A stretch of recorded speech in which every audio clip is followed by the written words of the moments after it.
It feels amazing to finally, you know, achieve a medal at a Paralympic Games. You know, this isn't my first time. I competed way back when in London 2012, and I also competed in Tokyo 2020 back in 2021. And you know, it was really bittersweet both times. You know, I went into London really young. I was only 21 years old at that point. I was the youngest member of the squad.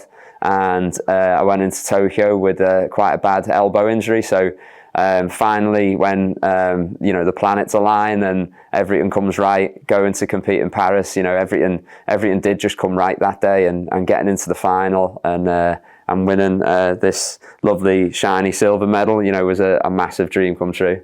So martial arts has been part of my life for my whole life. You know, my dad, he was a judo player as well. He competed in the 1996 games in Atlanta. So it was always part of me journey to go and enjoy and join in judo. So I was part of my dad's club back in Liverpool, and enjoyed it for a little while, and then came out of it also when I became a teenager. And it was only getting back into it when I was 18, 19, and really starting to take it seriously and train hard. Did I really see the opportunities coming?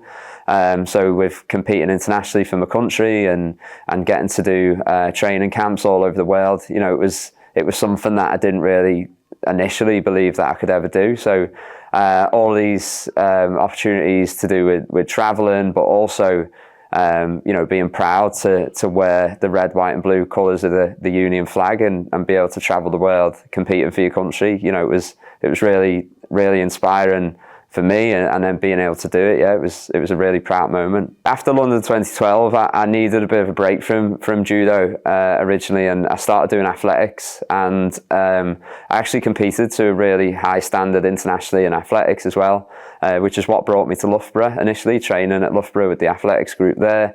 I unfortunately just missed out on selection for the Rio Games, and I realised at that point, you know, I needed to go back to judo as moving to a new place, moving to Loughborough and things like that. The one thing I had socially was the judo community. So I got back into judo, grassroots level at Loughborough Judo Club, and started enjoying it again, started doing low level competitions, and then eventually getting to the point where I'd built up to go and compete internationally again with the GB team.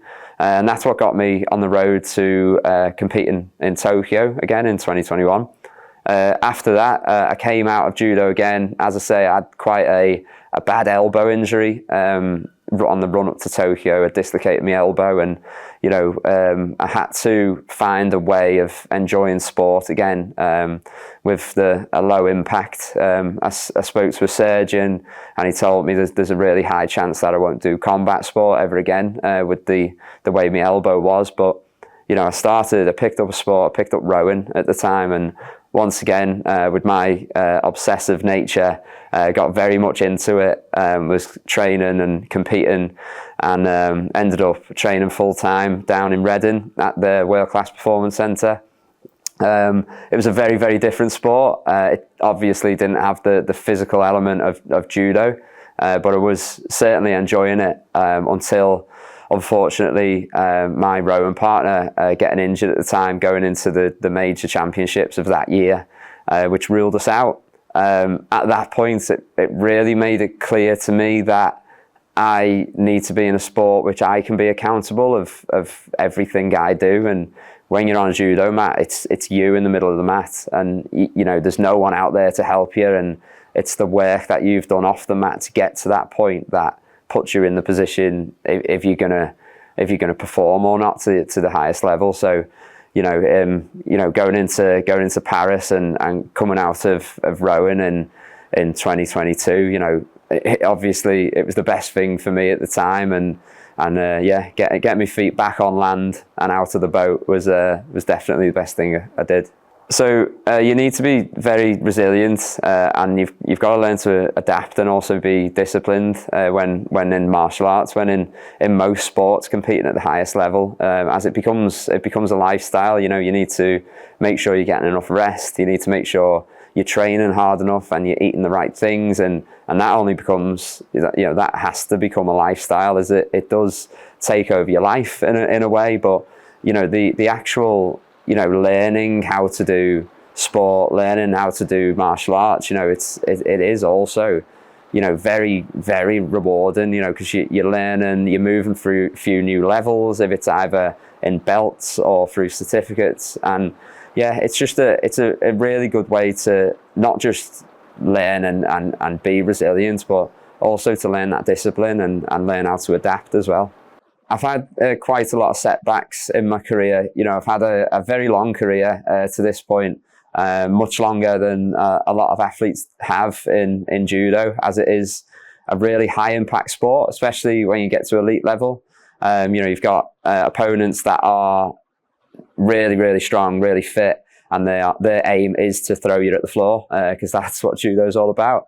But I've had quite a lot of injuries to do with the sport, which I've certainly had to show resilience with. And I'm still competing. I'm 33 years old now, and which is deemed a bit older for an elite judo fighter. But I've come back from every injury and still firmly believe, if there is little knocks that you get on the way, or little problems as well, you do certainly learn to get over them as well. I think with sport in general, the attitude towards sport and having a disability has really changed since London 2012. I was really lucky enough to be part of that big disability sport boom that happened, just after London, and it was really showcased of what we can do as disabled athletes, and not focusing in on what we can't do. There was fighters, competing across the Paralympic and mainstream programs, in all different types of sports.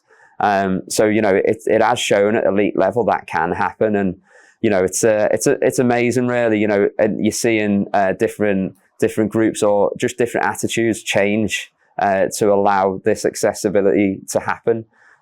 We've certainly, over at the gym, we have people with intellectual needs as well as physical needs, and it's great to work with these young people, and just as a coach as well, have a can-do attitude, and you just start from the ground up and figure out what these people, especially the young people, can do, and you don't limit that. You've got to help them to achieve what they're setting out to do. My support system after take chunks of this medal, only a portion of this medal actually belongs to me, because I certainly couldn't do the things I do without the people behind me. I've got a real good friend of mine who drives me around to training and gets me about. I've got my partner who puts up with me when I'm grumpy or not believing in myself, and she G's me up. I've got a coach who's more of a manager to me, who literally helps me spin all the plates in my life around working in the gym, being a dad, doing judo. So on and off the mat, I live quite a complicated lifestyle, and when I'm on the mat and competing, any little knocks and stuff as well, like the physios are constantly putting me back together. So there is there's so much that goes into achieving, and even though it is an individual sport where you get to stand on the mat, you get to do the fights, you get to stand on the podium, there's so much that comes behind the scenes, and yeah, I certainly couldn't do it without those people part of my team. Being mentally resilient is really important to compete at elite level. There's been times in my career where even waking up in the morning feels difficult, because you've trained at such a high level the day before. You've done so much sparring, or you've been doing like 3 sessions a day, and you need to get up and you need to do it again, and you need to just keep going. So being mentally resilient and having that attitude of just putting one foot in front of the other will get you, one step closer to your goal. That's just a massive part of martial arts and elite sport. That you have to believe in. You've got to trust the process, and when the process does get hard, you just need to just keep going forward.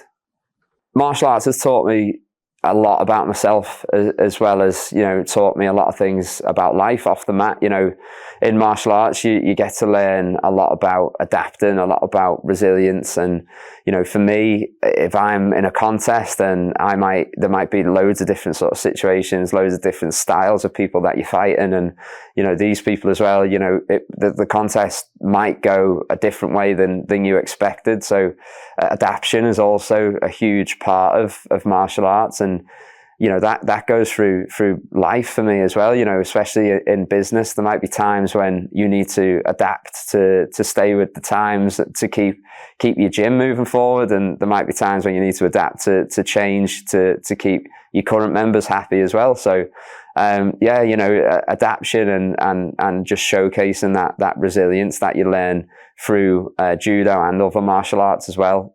Yeah, I think that's massively important, and it's a really good positive thing that you can get from martial arts. I've been really lucky to be part of the squad and be part of competing at a Paralympic Games, but you know, that wasn't the start of my journey. You know, I joined the club at grassroots level, just learning the basics of judo and coming back and enjoying it, and then going into having the opportunity and working hard at that opportunity to then go and compete for my country. And the pathway of getting from stepping on the mat for a first time and stepping on the mat at a, you know, Paralympic or Olympic Games is a massive journey to enjoy. And the ability to do so is there. You know, if you've got the right attitude, if you want to go and achieve and do some of the things that I've managed to do, anyone can do it. You know, and I do think, you know, with coming and just enjoying sport for what it is and coming to learn the basics to start with, you know, it could be a real opportunity to open doors in the future. For me, I absolutely love going to compete all around the world, and I get to, you know, hopefully bring home medals to show my little boy. And you know, my little boy absolutely, you know, loves it. You know, I really don't think he cared if I brought home a medal or a teddy from the airport, but you know, he does. He loves it when I get to bring home, you know, big shiny medals, and like the look on his face and the smile that I get out of him, you know, is like it makes everything worthwhile. I've only realised since getting home from Paris, you know, with obviously Paris being like a much bigger deal and doing well over in Paris, you know, it was televised, and you know, people in the local area, you know, knew who I was and supported me as well. And you know, the thing that's actually become realistic for me that I've seen happen in front of me is the fact that there's young people out there who come to the gym and you know, come to our judo club, and they're coming in and they're going like, you know, congratulating me. But not only that, they're talking about like when I was fighting the French guy, you know, when I was fighting the Brazilian guy, you know, or when you did this, when you did that. And like, it shows me like, you know, even at the judo club, like these kids are actually inspired and they're learning stuff from what I'm doing, because it is televised and people can see it and it's accessible to watch. So yeah, you know, it's become in the last few weeks since being home from Paris, it's been amazing to actually see that side of things, which I think I've ignored a little bit until this point, and been quite selfish, just inspiring my own little boy when there is actually a wider world out there. What's next for me? You know, I've got opportunities again to go and compete off the back of competing and still doing well in Paris. You know, I'm looking forward to my career moving forward, not just on the mat but off the mat as well. You know, the gym here and the judo club is doing really well, and we're going in the right direction in terms of getting more people in, but also running some real rewarding projects as well. We were set up as a community interest company, so we apply for funding to help people in the local community as well. For those who can't access sport due to a cost issue or an access issue, we reach out to those people and give them opportunities as well. So in business, that's certainly moving forward, and I've got an amazing team that work with me to do that. On the mat, I've got a long 4 years to LA, which it always seems like a really long 4 years, but it goes in literally quicker than you think. You know, I'll be 37 at that point, going into LA, which is certainly quite old for a judo fighter. But I've set myself a target where if I go to 3 upper level competitions like Grand Slams or Worlds, Europeans, and if I go to 3 on the trot and not get a medal, I'll then hang my kit up and say, I'm not at this level anymore, I'm out. But at the moment, I'm on a 10 medal winning streak, so I think I might as well carry on. As I say, like my rule would be, you know, to just keep trying to compete at the level, that elite level. You know, and if judo finally has enough of me and people come along who can beat me, you know, tournament in, tournament out, then, you know, maybe it would be the time to hang my kit up. But we'll see. That doesn't look very. That doesn't look like it's going to happen overnight. So yeah, I'm going to keep going and see how we can get on in the next 4 years.